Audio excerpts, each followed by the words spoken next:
As a mediator with pro se parties especially, I find it helpful to have this poster up in my conference room to remind them of the behaviors that will help move their mediation forward and get them to resolution more quickly, and the behaviors that won't. So we do ask open-ended questions and statements. We invite the listener to describe her concerns. We use short, non-judgmental, not advice statements.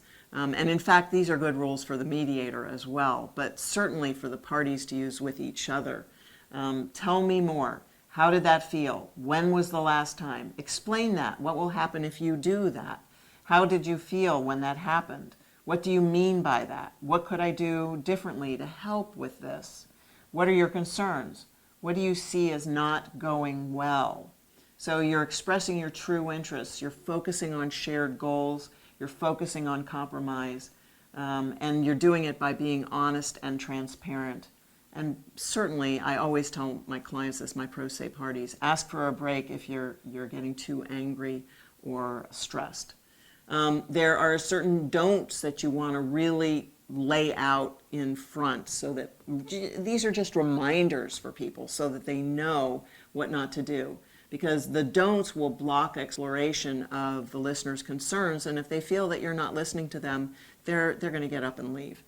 So you don't give them advice, certainly as the mediator. You don't give them advice because you're just making them feel inadequate. You don't lecture because then you're making them feel defensive and resentful.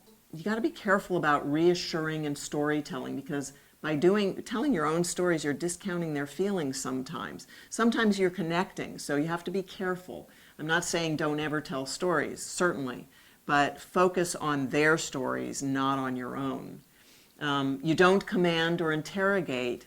You ask open-ended questions.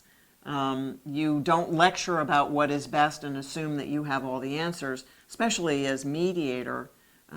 The clients are the ones who are going to have the answers. It may be one or the other, or it may be a combination of both, but together they will come up with the answers. You can only come up with suggestions.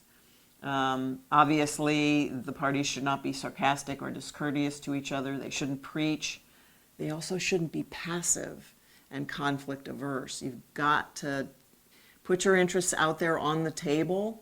Not your positions necessarily, but your true interests, so that everyone can see them and talk about them and get you to where you want to go in that mediation.